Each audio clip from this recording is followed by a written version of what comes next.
He left the room now. Hello, hi, ladies and gentlemen. My name is Mawusi Ragland, known as WuRag, and I am so happy to be here with you all today. So thank you so very much for your time. Today, I have with us a very special guest.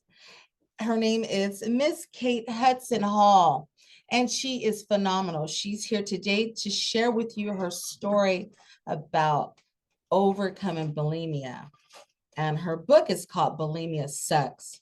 Let me welcome Kate. How are you? I'm good. I'm so excited to be here. So much fun. I am so happy that you are here. Oh, It's been a me too. morning. Kate, tell us where you're calling from or coming from. Where are you? Oh, I am in London, England. Yes. And it's a Oh, cloudy day, but is it's it? not raining. So that's a good sign. Oh, yes. I love the cloud. I love the clouds. I think it's so nice. It's you can open the windows and relax when it's cloudy out. Yeah, yeah. All right. So what would you like to share with us today? Well, I thought I could share my journey of where I've come from and where I am now. I So, well, I'll start at the beginning. So when I was, when I was 9, I was sexually abused by a neighbor. And it happened with my friend, and it was her older brother. And it was, it happened 3 times, but we never ever talked about it, me and my friend. And so we just kind of buried it away. And then I had huge separation anxiety from my mother because I didn't have a father. He died when I was 2. So I had this huge separation anxiety from my mother. And then when I was 11, I was sent away to boarding school. So it was just awful. And I would cry every night. And I think I did that for like the first 4 years. Every night for the first like 3 weeks after going back after the holidays or an exeat or something, which is so sad because I miss my mother so much. But anyway, and then when I was 18, I realized that my body had changed shape because I was always very, very skinny, slim, even though I ate quite naturally and normally. And then so when I was about 17, 18, my body kind of started to develop into a woman. Because I was a bit of a late developer.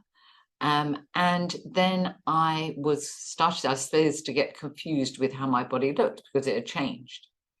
And then I started to go on various different diets, even though I wasn't heavy at all, and experiments with different diets. And then a friend of mine, she said to me, "Oh, now I like to tell this what happened here because it just shows the power of suggestion."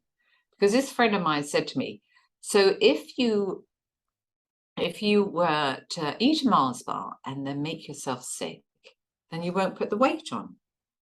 Well, my mind just grabbed that power of suggestion and just ran with it. And I think it's really important for people, but people particularly that have children, you only have to say one thing to that child, and that child will just pick that up and hold on to it and believe whatever it may be. So it's just so important that even, with friends, just to be more careful and more cautious about how you, how you word things and, what you say to people. That's right. At this time, you were 18, correct? Yes, Now let's go back. Let's go let's back. go back. Let's take the audience back. So she's given everyone a scenario of what has led up at that time in your life. When you're a little girl, you grew up with your mother because your father, he passed. How old was he when he passed away? How old was he? He was Yeah. 47. And you were what? 2 years old? 2. Yeah. So your mother, she basically was by herself. Yeah, so she was kind of for my whole life, a mother and a father wrapped into one, really. Yes. Mhm. And your grandparents, were they around? Um, I only had one grandmother, and she would come and stay with us. Yes. But I had a lot of aunts and uncles that would come and help because I've got two older brothers. So, my mother did need a little bit of help there, Yes. grieving and going through such a traumatic time, and then with these young children. So we had lots of aunts and uncles that came over, which was lovely because, they've always been very close in my life. Yes. They meant so much to you, which the audience, once they purchase your book, they'll find out more, Oh, right? yes, my book. Yes. And so at 9 years old, you were at a friend's house Yeah, and at the neighbor's house, and I would be over yes, there all the time playing. And her older brother came in, and he was 18, and he said to her and I, and he would never normally speak to us. But her parents must have, well, can't have been, they weren't in the house. So he must have been babysitting for us. And he said to us, "Oh, do you want to come into our bedroom and listen to some music?" And so we were excited. We finished playing with our little dolls. And then we went into his room, and then he told us that we had to take it in turns to relieve him while the other person sat on a chair and watched. and at this time you were only 9 years of age. Yeah. And That was traumatic. my friend was only 7.5. Right. And this Um, happened a couple more times, correct? yeah, yeah. And he obviously said to us, you mustn't talk about it, you mustn't tell anyone. And That's exactly what that's what happens. right, And so we never actually ever spoke about it, her and right. I. We Yeah. just, went back into her bedroom afterwards and played with her dolls. And I think, Kate, that happens a lot. It's very common. It's very common. And I think that a lot of people don't talk about it still. Yeah. And so a lot of people are suffering with those things. So it's very important that we get this out, and that's what we're doing. And I really appreciate you sharing your story because this is a true story. And this is what led to different things that's happened in your life, right? Yeah. Yeah, It took place, absolutely. right? After that, your mother, she was a single mother. So she had to take you to boarding school. Yeah. So my two older brothers went to boarding school, so she gave me the option, but I felt obliged because my two older brothers were at a boarding school, so she sent me Right. off to boarding school. So even though I know that it broke her heart, but she felt that she was doing the best thing for us. We get Yes. better education, but I think that also contributed, all these different experiences contributed to the reasons why I developed bulimia. At 18, correct? Yeah, It was yeah, one thing, and it happened so fast. And you were so young, it happened so fast in your life. And then here you are now from that traumatic thing over at your friend's house and neighbor's house. And then from that, going to boarding school, which is very privileged. And your mother did some, she knew you were going to be in good hands, but it was so much going on there. So much. yeah. And it was the trauma of being separated from her.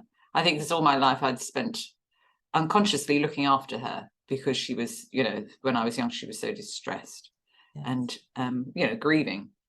And so it was all too much for me Yeah. Yeah. at the time. Yes. And, and the really sad thing is that I would cry every night with my little teddy bear there. Oh my God, we were all in a dormitory and I would hide under the covers and cry because I miss my mother so Oh, much. And it would go on for yes. weeks. Oh, Absolutely. oh God. You're so strong. Oh, it was so sad.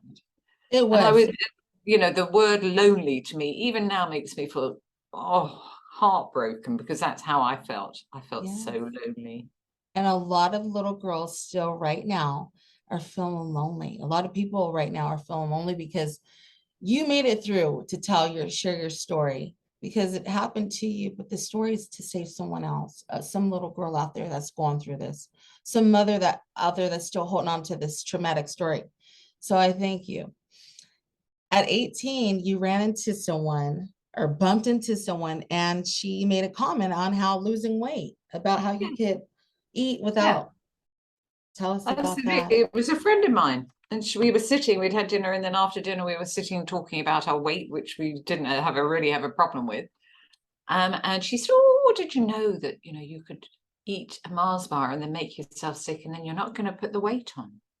And I thought, "Oh, I hadn't thought of that before." And my mind just ran away with it. And that was the very first kind of seed that was set for me. Yes. But also, when I was 17, I went to a party with a friend of mine. And when I was 17, I didn't drink any alcohol, and I was a good girl. Yes. Anyway, so I've been invited to this party. We went along to this party, and on the way to the party, these friends of mine decided that they wanted to pick up a bottle of brandy to drink. And I can't drink brandy from every time I smell brandy Nothing to now, it save brings our back life. up those same feelings. Right.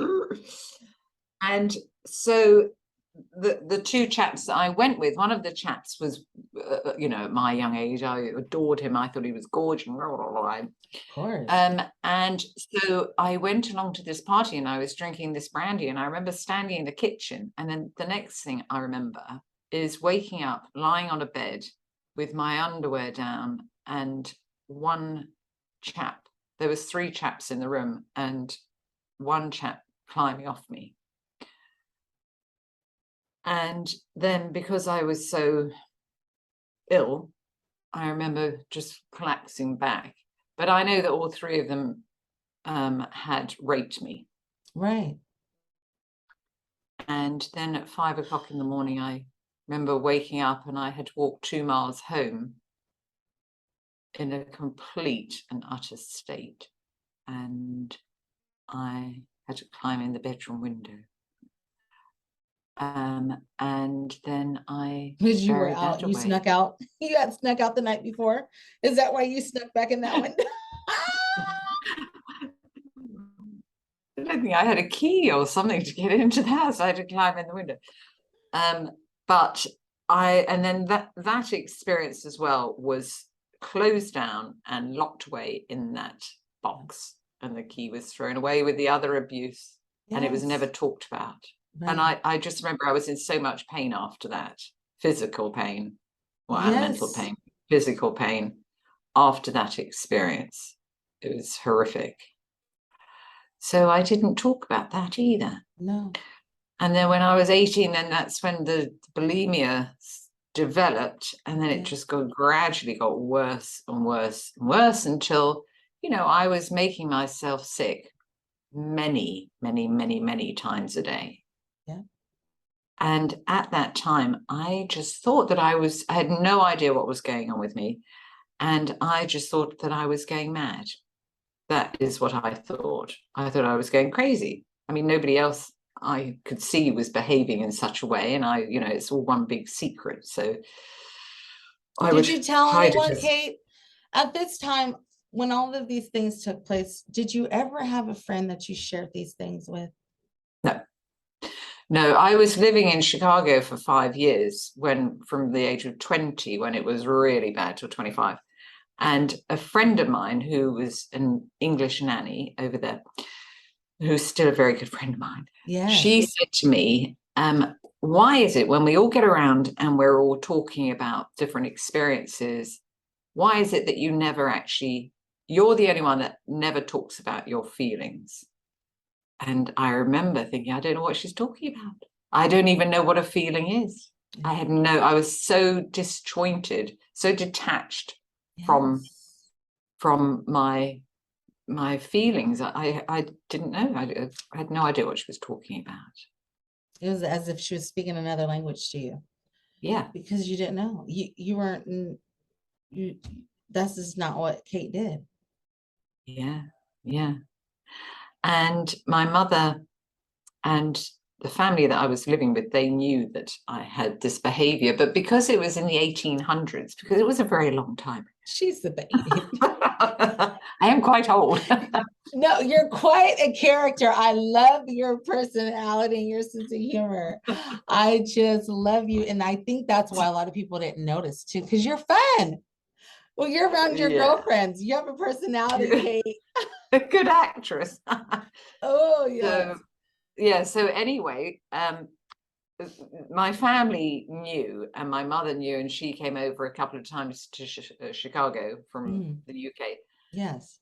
And I remember one time she did try to approach me about it, and we had a big argument. And then when I came back after living over there and I came back to the UK, I lived with her for 3 months, and she was horrified because they all knew what I was doing. Every time I ate anything, I'd be in the bathroom. And she kept trying to approach me, but I was having none of it. I was in total denial until I was 28. And then I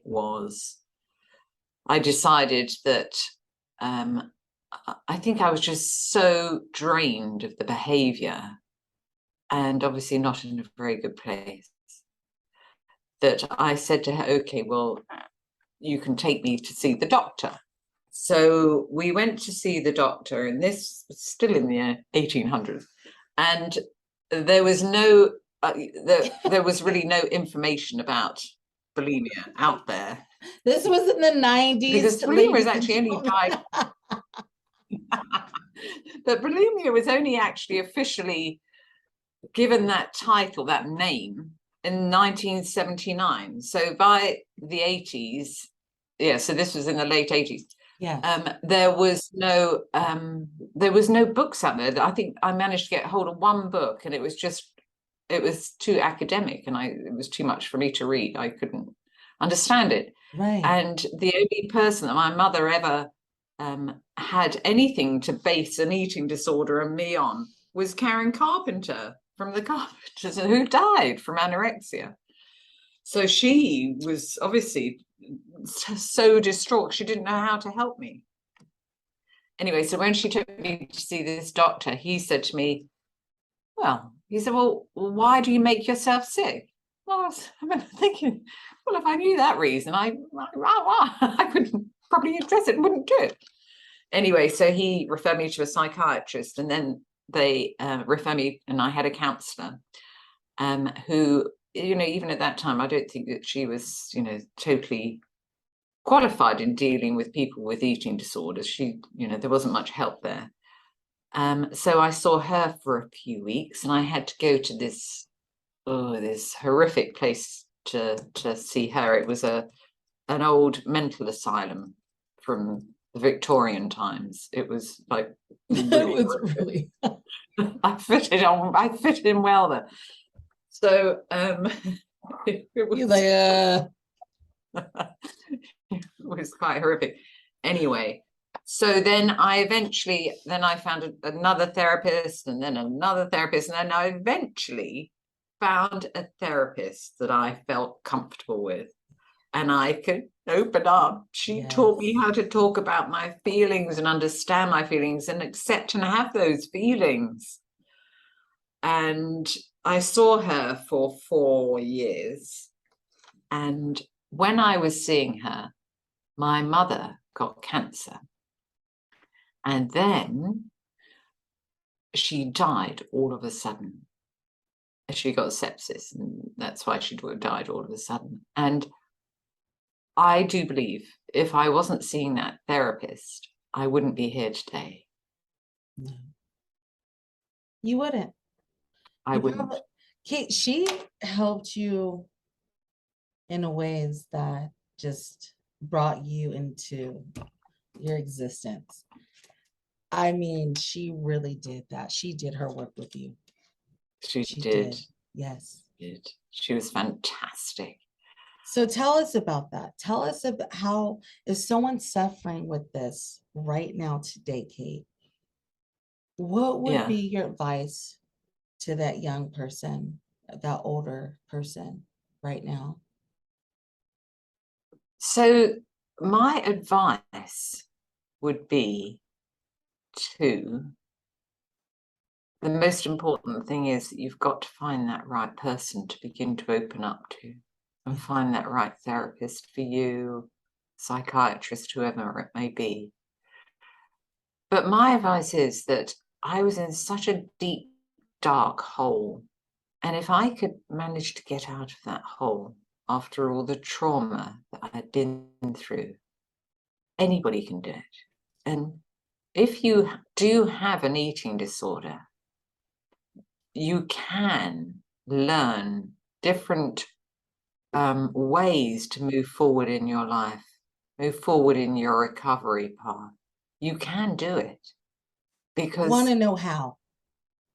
you want to know how. Well, The audience wants to know, how can you move forward without putting on the weight? Because when you that is, that's the huge part of an eating disorder, is the body dysmorphia. And it's understanding that when you are in recovery, yes, it's addressing the fact that you will put the weight on. But what is really important is that once you get to the normal level for your body, which is, depending on your age, the level, the set point, they call it the body set point. When you get to a certain set point, your body will level out. So when you've got your eating disorder, your body is in total confusion. But once you start on your recovery path and start to introduce really, really small, minute steps forward, little bits of food, gradually, you need to build and build and build from there. It's it will take a long time, but that's okay. Yes. And your body will start to adjust to understand that it has the food coming in on a regular basis over time, and then it will start to adjust. But there is so much change that needs to happen within the body that your body can bloat, particularly with bulimia, can bloat as you move forward in your recovery path and gradually, slowly put the weight on. But what you need to understand is that the body will bloat. Most people's body does bloat, not everybody, but majority of people. But that's your body working and starting to work correctly. But then what will happen over time, some people it lasts for just a few months, some for longer. But then over time, your body will, as it adjusts, that bloating will reduce down. So then your body will find its own natural set point, which is what you were maybe before you even had the eating disorder, depending on how old you were. It will find that normal set point that you were before, that normal weight for your height and everything else that's connected to your body. And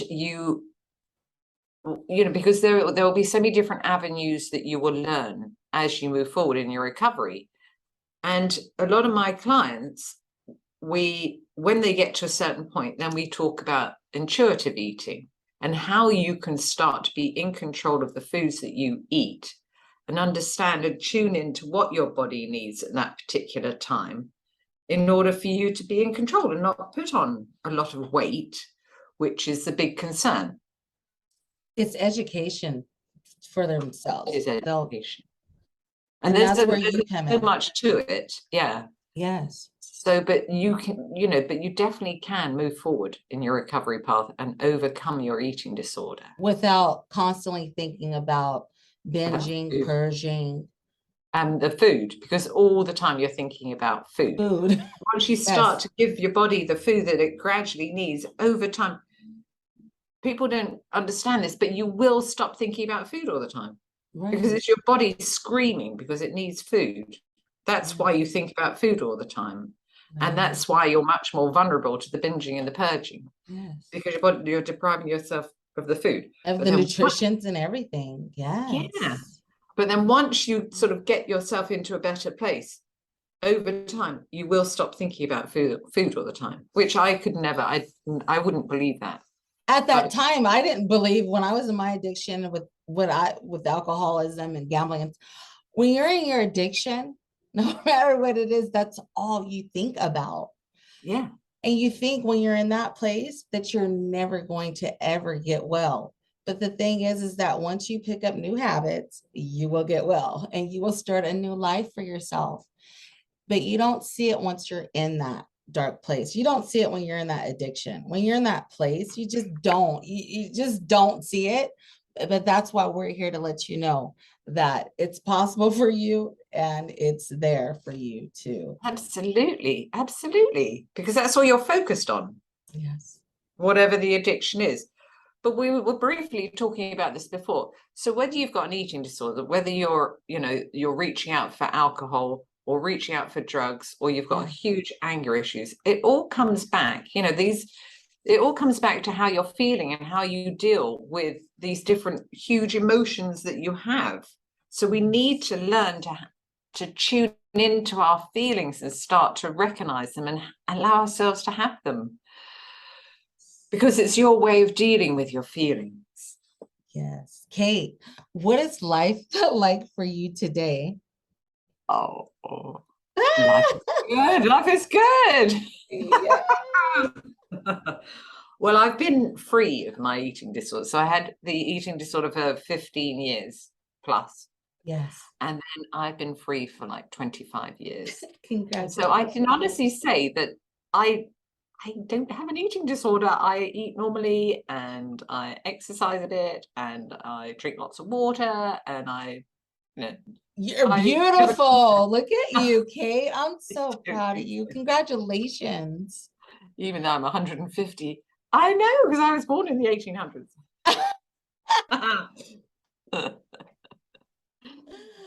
So tell us, yes, go ahead. Yeah, so life is fantastic. I moved forward and then I got married and I had 3 children and I'm still trying to get rid of them. They're in their 20s. And everything is good. Yes, yes. And then I wrote my first book called Bulimia Sucks, and I'm just about to launch my second book, and that is to help with people with anxiety, because that's a big part. Obviously, if you have an eating disorder, anxiety is huge. And you're a coach. They can come and get your services, correct? Yes, absolutely. So I am an eating disorder and anxiety therapist, and I practice many different therapies. Hence, the details in my book both the books. I have this is how I help my clients. These are the tools that I present to my clients, and then they find what works for them and what doesn't work for them. And because of course everybody's different, so it's finding those right tools that work for you, and that's why there's lots of different tools and techniques in the books. Oh, the books are phenomenal. You must get the books and get her services. It will definitely set you on the right path. It is amazing. I just love your work. I really do. And I love your quote. I love this quote by you. It says, sometimes when you are feeling lonely, desperate, and submerged, you think you're drowning, but you can actually begin to grow water wings because now is your time to learn to swim. And that's by Kate Hudson Hall. I just think that is absolutely phenomenal because it's the truth. Absolutely. We all need to grow water wings because we've all had different experiences, different experiences throughout our lives. Some stuff. Yeah. And it's all about working through them and talking about it, opening up about it, and finding someone that you can trust. Therapy works. It does, it works. And it's a proven fact. You're a living testimony of that. So are you.